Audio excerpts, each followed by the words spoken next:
Donc bien aimé, c'était ça. C'était pour vous dire que la vie éternelle, c'est l'intimité.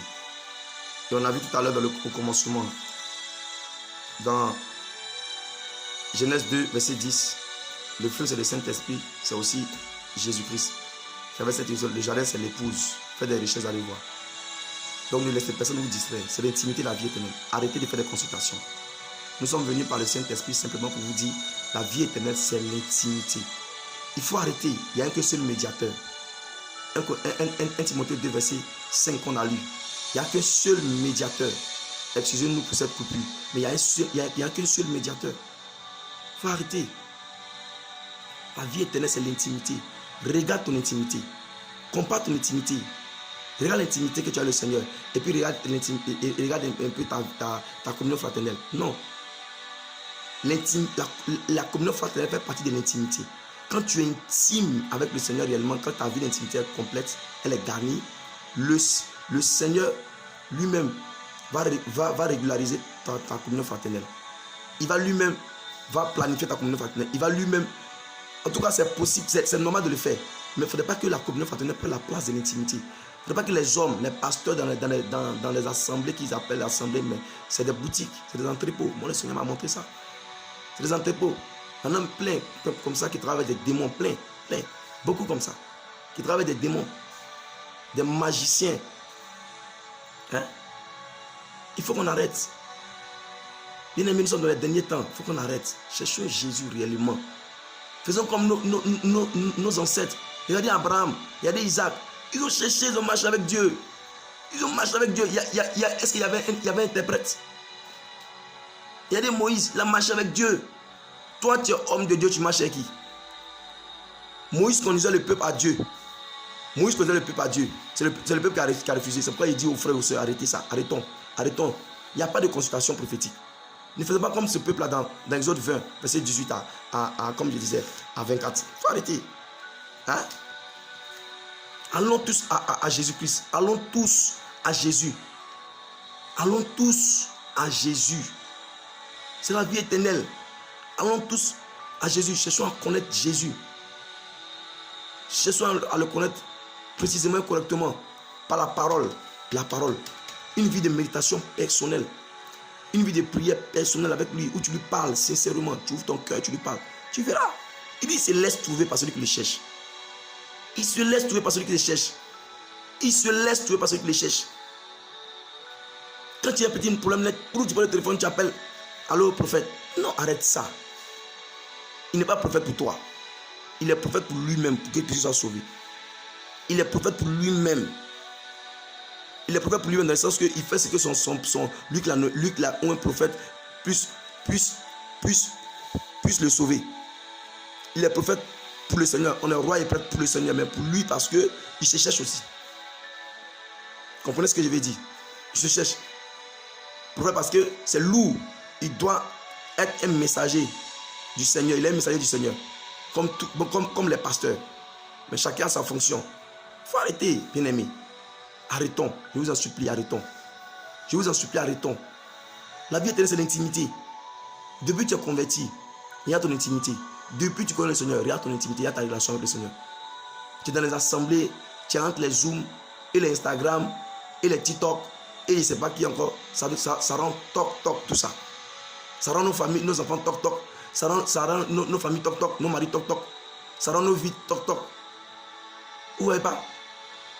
Ils sont là pour nous rendre toc. Vous ne voyez pas? TikTok. Ils font des tics et ça nous rend toc. Et on devient toc. Plein comme ça sont déversés par le monde des ténèbres. Plein. Moi je connais des frères qui sont prophètes. Mais ils sont bien. Ils cherchent Jésus. Je ne vais pas dire le nom ici. Ils cherchent Jésus. Je connais des hommes de Dieu. Ils cherchent Jésus. Cherchons Jésus. Oh, cherchons Jésus. Cherche Jésus. La vie éternelle, c'est l'intimité. Au commencement, c'était l'intimité. À la fin, c'est l'intimité. C'est ça la parole. Retourne dans la parole. Non, arrête d'écouter les gens. Arrêtez vous aussi. Ces voleurs-là, il faut arrêter. Ces anarcheurs-là, il faut arrêter. Il faut arrêter. Vous allez mal finir. Arrêtez, vous allez mal finir. Une assemblée, mais ce n'est pas pour maintenir les gens Tu vas évangéliser quelqu'un, tu l'amènes dans ton assemblée, il fait 20 ans. C'est quoi ça? Donc, dans le royaume de celui, il est venu pour s'asseoir, pour faire, dans les 4 000, pour faire 20 ans. Il est à la maison, il prie son Dieu, puis il vient ici, il fait 20 ans. On dit des parties. Une assemblée là, c'est pour former. Lisez même vos Bibles, Éphésiens 4, lisez.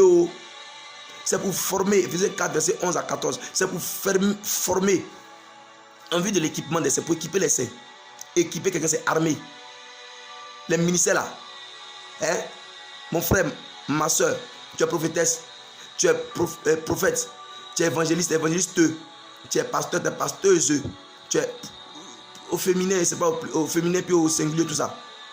Si tu es ministre de Dieu là, tu as pour mission d'envoyer les gens à Jésus en les formant dans la parole. La révélation que le Seigneur te donne, la parole révélée, on leur prend de ça par rapport au ministère auquel ils sont appelés, pour qu'eux aussi puissent partir aussi. Ils vont aussi ouvrir des assemblées, ils vont former, installer, puis l'église va grandir. On va se multiplier parce que le Seigneur a dit dans Genèse chapitre 1, qu'est-ce qu'il a dit? Bien aimé. Dans Genèse chapitre 1, qu'est-ce qu'il a dit? Voici le but, il a béni. On a déjà béni, hein? On a déjà béni. On dit il est béni, puis il dit quoi? Genèse chapitre 1, verset 26 à 27. Qu'est-ce qu'il a dit?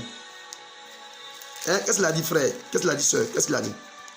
Genèse chapitre 1, verset 26 à 27, il dit quoi? Elohim dit, faisons l'être humain à notre image, selon notre ressemblance, et qui domine sur les poissons de la terre, sur les oiseaux du ciel, et sur le bétail, sur toute la terre, et sur tout reptile qui rampe sur la terre.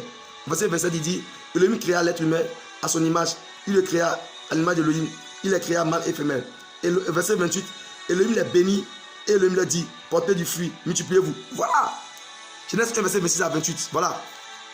Il est béni, il les a créés, il les a bénis, et puis de se multiplier. Mais comment se multiplier? C'est aller là. Tu le formes, il va dans sa maison, il parle à ses enfants, eux aussi, les enfants aussi parlent, ainsi de suite, et sa femme il parle, ainsi de suite. Voici l'évangile. L'évangile du royaume des cieux. C'est d'envoyer tout le monde converge vers Jésus. C'est lui qui a versé son sang. C'est d'avoir une intimité. On n'a pas dit d'avoir une semblance d'intimité. Puis, non. Ne basons pas notre vie chrétienne sur la communion fraternelle. On va se cogner la tête. On va avoir beaucoup de mal. On sera beaucoup dessus. Dans l'assemblée d'aujourd'hui, là, c'est la catastrophe. Vous ne voyez pas. C'est chaud. Il y a la solitude. Les gens qui sont frustrés, ils sont seuls. Ils sont malades. On les délivre. Depuis qu'ils sont convertis, on les délivre aujourd'hui. Hey, arrêtons ça là. Ils sont tout en train de faire des programmes sur Internet. Il y a toujours quelque chose à faire. Mon frère, cherche Jésus. Nous, on fait ça là. Si le Seigneur ne permet pas, on ne fait pas. À un moment, on va arrêter aussi. C'est comme ça. Cherchons Jésus. Cherchons Jésus. Nous sommes tous membres du royaume des cieux. Nous sommes tous prophètes, diacres. Nous avons tous un service. Quand il dit nous sommes tous prophètes, ça veut dire qu'on est en Christ qui est le prophète des prophètes. Non, nous sommes tous prophètes. Mais chacun a un service. Chacun a un service dans le royaume des cieux. Chacun a un service. Arrête. Il faut arrêter. Il y a un seul médiateur. Frères et sœurs, arrêtez d'induire les gens en erreur. D'induire les gens en erreur. Mon frère, ma soeur, toi aussi, cherche du Seigneur. Et se laisse trouver. Pourquoi tu veux pourquoi vous faites la constatation prophétique? Pourquoi vous aussi vous partez payer de l'huile? Pourquoi partez payer? Voilà. Avant d'aller payer l'huile là, elles ne sont pas rentrées. Elles ne sont pas rentrées. Parce qu'elles avaient en eux-mêmes, elles avaient déjà les gens, elles avaient déjà prévu, elles avaient déjà une relation avec des gens avec qui elles payent de l'huile. Voilà. La folie, l'insensé. Lisons bien notre parole. Il n'y a pas toute la Bible là, ça part de Jésus-Christ, ça part de l'œuvre de la croix. Tout ça, toute la merveilleuse parole, l'évangile de vérité, la sainte doctrine. C'est ça. La vie éternelle, c'est l'intimité. Ceux qui s'arrêtent devant vous, qui parlent, qui donnent des révélations, ils ont une intimité. C'est l'intimité qui fait. C'est l'intimité. Et ils vont vous parler. Et toi, tu n'as pas d'intimité. Je ne dis pas de ne pas aller dans l'assemblée. Je ne dis pas de ne pas venir dans l'assemblée. Mais et ta vie, ton intimité, c'est quoi? Il y a des gens, le message que je dis, je parle aux gens qui n'ont pas d'intimité. Donc l'intimité est légère. L'intimité, un semblant d'intimité. La parole de l'intimité, quand on parle d'intimité, oui. Mais pourtant, c'est faux, il n'y a pas d'intimité. Tu as une intimité, puis tu es toujours en train de raconter, ou mais tu n'as jamais rien à méditer, à partager au cours des... Toi, tu ne partages jamais au cours des Zooms. C'est toujours lui qui a partagé. Pourquoi? Toi, le Seigneur ne te dit rien. La Bible dit que l'onction vous enseignera toutes choses. L'onction vous enseignera toutes choses. Le Saint-Esprit, son onction, va t'enseigner. Si tu as une intimité avec lui, tu as une relation avec lui, il va t'enseigner toutes choses. Il faut arrêter. Arrête ton bien-aimé. Il faut qu'on arrête. La vie éternelle, c'est l'intimité. La vie éternelle, si tu as vraiment la vie éternelle, c'est que tu as une intimité avec le Créateur. Vous ne voyez pas que c'est beau, c'est trop puissant. Avoir une intimité avec lui qui a créé les cieux. Moi, j'ai derrière le ciel, là, mais c'est quoi? Le ciel que je vois là, le soleil, la lune, les étoiles, qui a créé l'homme. Regardez comment l'homme est intelligent. Les arbres, les insectes, le jour, la nuit. Mais si tu as une relation avec ce type-là, ce monsieur-là, le créateur, mais tu as tout gagné. Regardez comment il est sage. Il va te montrer tout. Il va te parler de tout. On n'a pas d'intimité, c'est notre problème. Et on est ballotté.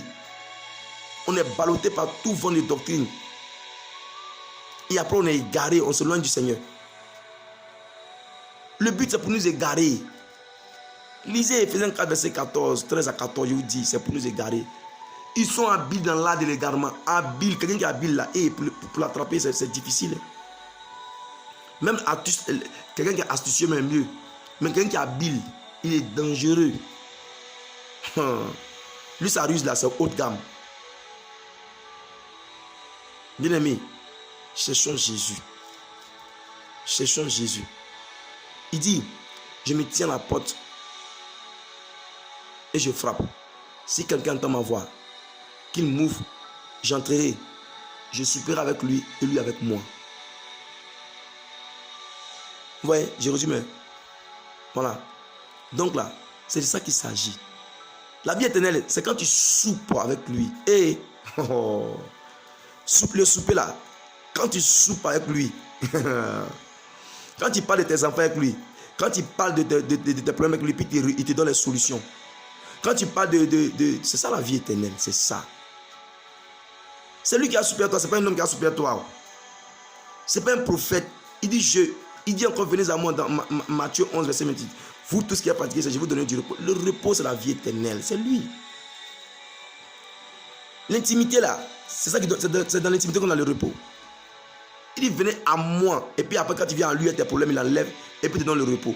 Donc tu viens à lui, l'intimité donne le repos. Voilà. Tu viens à lui et puis après tu as le repos. C'est à lui que on va et puis on a le repos. On ne vient pas à quelqu'un d'autre, un pasteur pour avoir le repos. Non. On ne vient pas dans une assemblée pour avoir le repos. C'est à lui. Les gens me disent non que c'est à travers une assemblée. Non, c'est à lui. Il n'y a pas de l'intimité. 100% intimité. Et dans les 100%, 90% ou 99% de Dieu et puis 0,01% de communion fraternelle. Bien aimé, c'est Dieu. Si tu as trouvé Dieu, tu as tout gagné. C'est pourquoi il dit le chercher. C'est pas facile. Si tu le trouves, tu as trouvé la sagesse infiniment variée. Il est la sagesse. Il est l'esprit de révélation, de sagesse de révélation. Il est le bonheur personnifié par Jésus. Il est la paix personnifiée. Et lui qui a créé tout ça par sa parole là, tu le trouves. Tu as tout trouvé, bien aimé. Tu trouves Jésus, tu as tout trouvé. Nous voulons vraiment nous encourager, nous tous, moi également, moi le premier, à creuser davantage, à chercher Jésus, à creuser jusqu'à trouver le roc qui est Jésus, le rocher des âges.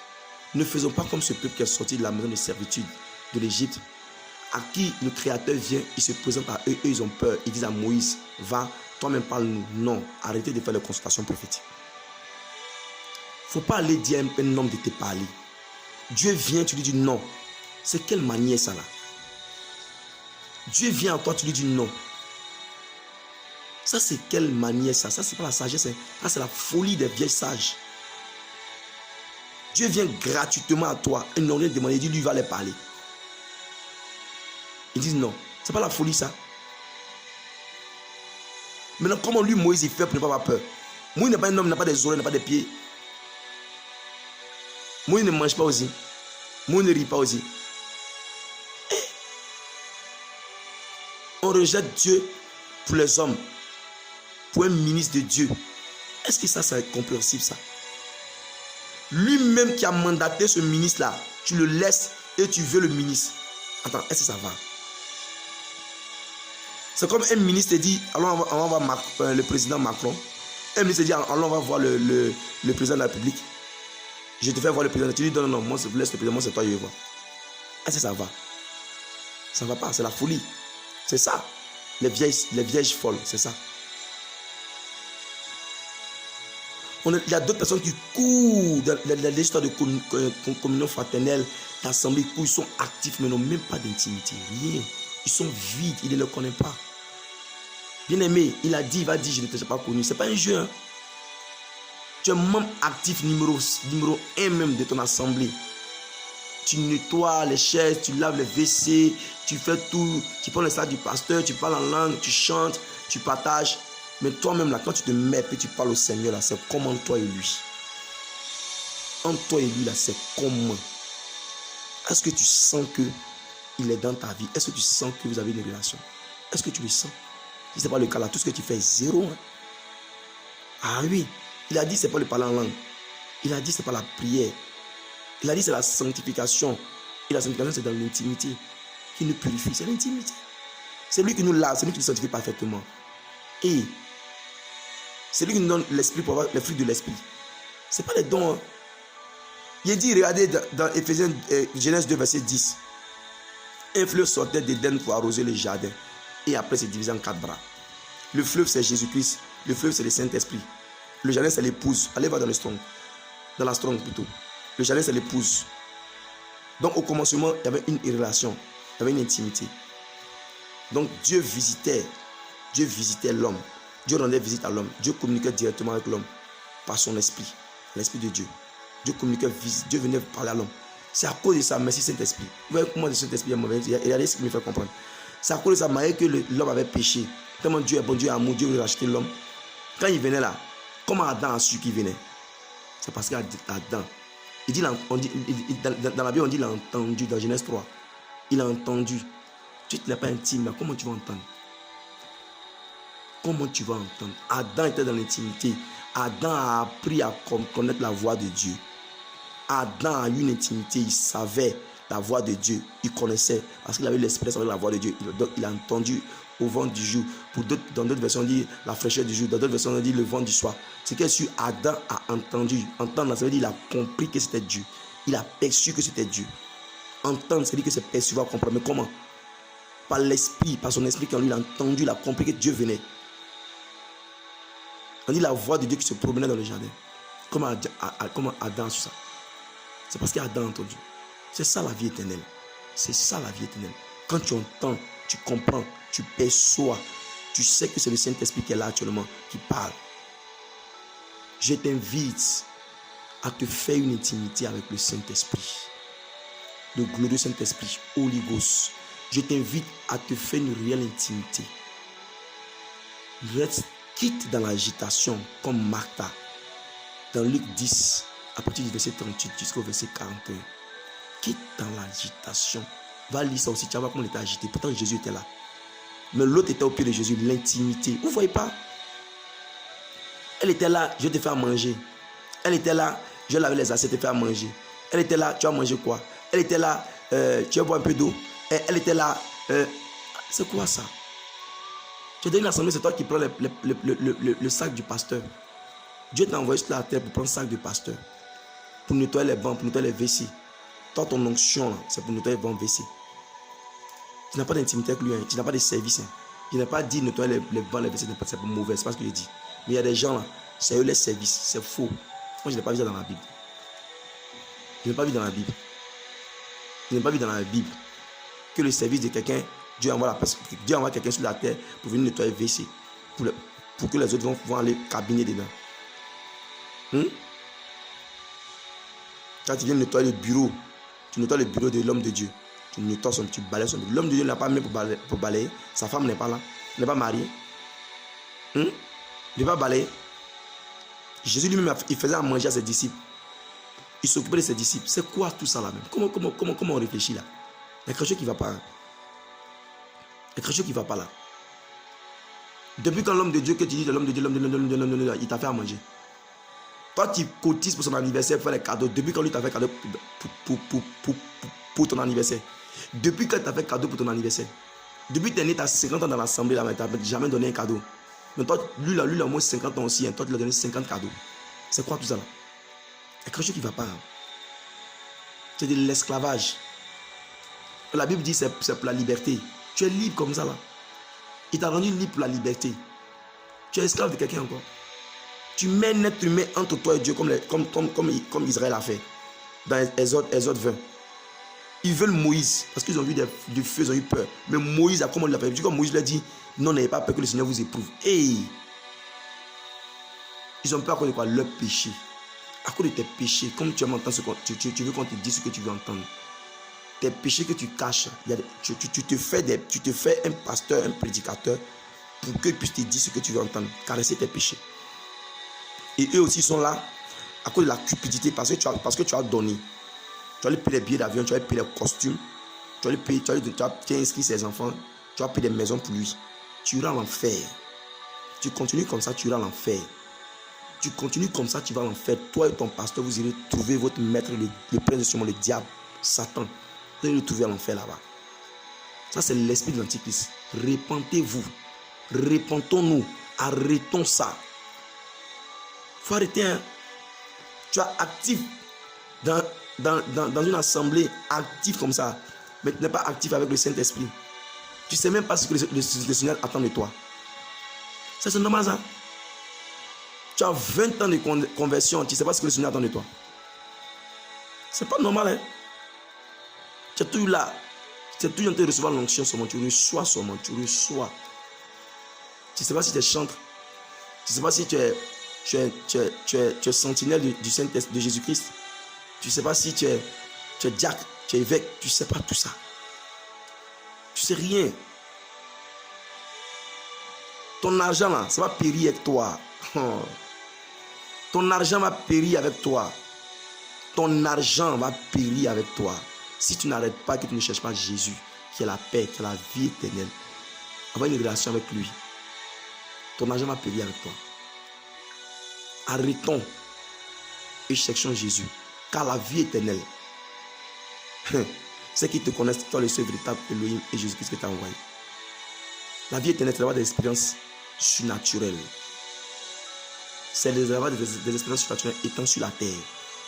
La vie éternelle, c'est de télécharger des informations spirituelles sur la terre. La vie éternelle, c'est quand tu prends le royaume de ce but, tu marches avec, étant sur la terre. C'est de marcher avec le royaume sur la terre. C'est ça la vie éternelle. Oh my God, lebrotoskate, eskete le maso korotoskinta, limantos ke le pele doskinte rebeski, eskema, skaleto soto, iskitala, askemato, seletoskinte remeskinta, o skinte limanto soto, italantos kotos ke eskevai, evai de va, elevai de vai de vai de, elir vali, maskeleto so, seli toroskinte leskente, Selintoskente remeskin talantosko. Est-ce que t'élever? Seigneur, nous sommes faibles, aide-nous. Ouvre notre esprit que nous comprenions. Arrêtez, je vous en prie. Les consultations prophétiques, arrêtons, je vous en prie. Ma soeur, si tu écoutes ce message, si tu peux le transformer à quelqu'un, je t'en supplie. Si c'est quelqu'un, mon frère, ma soeur, quelqu'un qui n'a pas d'intimité, qui court ça et là, gauche, qui est agité, passe-lui ce message. Ou toi-même là, écoute et puis parle à cette personne selon les versets, avec d'autres versets qui sont dans la Bible. Il s'agit de l'intimité, la vie éternelle. Quand tu as une intimité avec le Saint-Esprit, tu as tout gagné. Arrêtons, je vous en prie.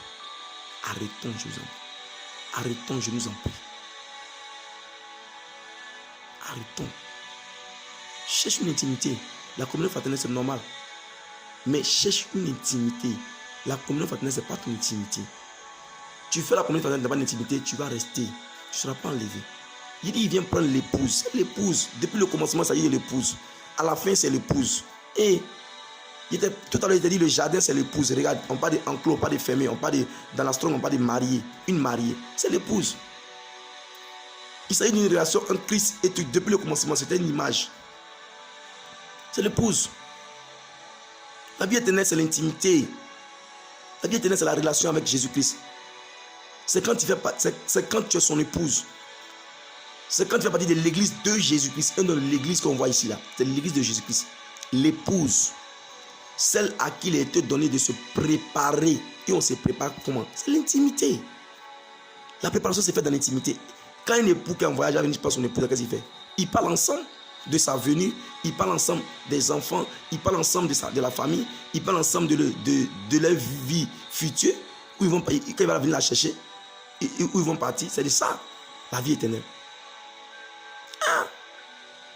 Eux ils disent, il essaie d'homme là-bas. Toi, le Seigneur t'a jamais montré quelque chose du ciel. Rien. Attends, il y a quoi? Ça ne va pas, quelque chose qui ne va pas. La vie éternelle, c'est l'intimité. La vie éternelle, c'est l'intimité. La vie éternelle, c'est l'intimité. Si tu as une intimité, avec le Saint-Esprit, tu as la vie éternelle. Si tu as une intimité avec l'époux par le Saint-Esprit, tu as la vie éternelle. Par l'esprit de vérité que ce monde a rejeté, si tu as une intimité avec l'époux, tu as l'épouse, tu as la vie éternelle. La vie éternelle, c'est l'intimité qu'on a avec Jésus par le Saint-Esprit. Que le Seigneur nous bénisse et qu'il nous aide. Au nom de Yeshua Mashiach, nous avons parlé. Amen.